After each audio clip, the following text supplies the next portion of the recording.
tous, aujourd'hui je vous montre comment je réalise la recette d'un yaourt à l'abricot.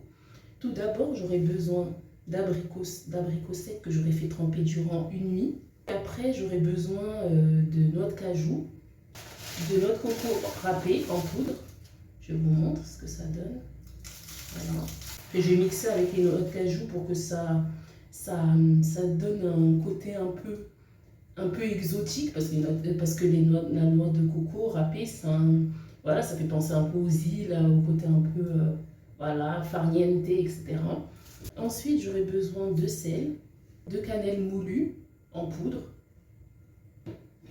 et j'aurai également besoin de psyllium, de tégument blond de psyllium. Comme ça, le yaourt aura un aspect plus onctueux et voilà, ça va vraiment avoir l'aspect d'un yaourt.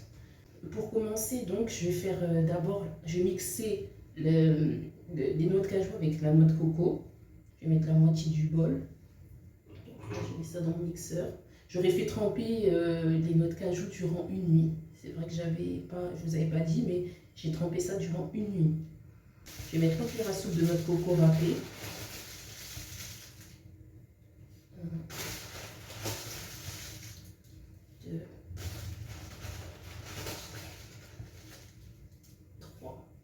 Je vais rajouter de l'eau au mélange pour que ça puisse bien se mixer.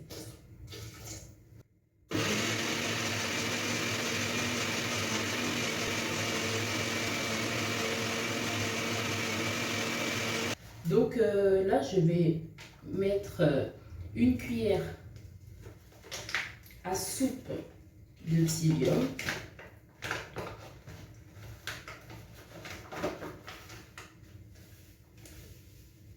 Une cuillère à soupe de psyllium. Donc là, je vais mettre des 60 g d'abricots secs. Voilà. Je rajoute un peu de sel, de guérande. Je vais remixer le tout à vitesse maximale.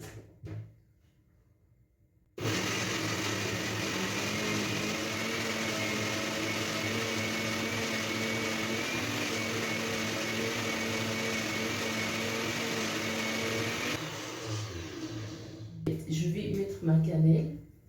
Parce que la cannelle, ça n'a pas besoin d'être mixé parce que c'est déjà en poudre en fait. Donc réellement, c'est pour ça que j'ai pas voulu la faire mixer au début. Parce qu'elle prend que quelques secondes à être mixée. Donc là, je vais remixer le tout à vitesse maximale. Donc là, je vais mettre mon yaourt dans un verre. Vous voyez, l'aspect, hein. Je vais goûter pour valider. C'est magnifique. Waouh. On sent un petit côté craquant, mais vraiment léger. Léger vraiment. Donc ce yaourt, vraiment incroyable. Amazing. Donc si tu as aimé cette vidéo, n'hésite pas à la liker, à t'abonner sur ma chaîne et à activer la petite cloche. Salut!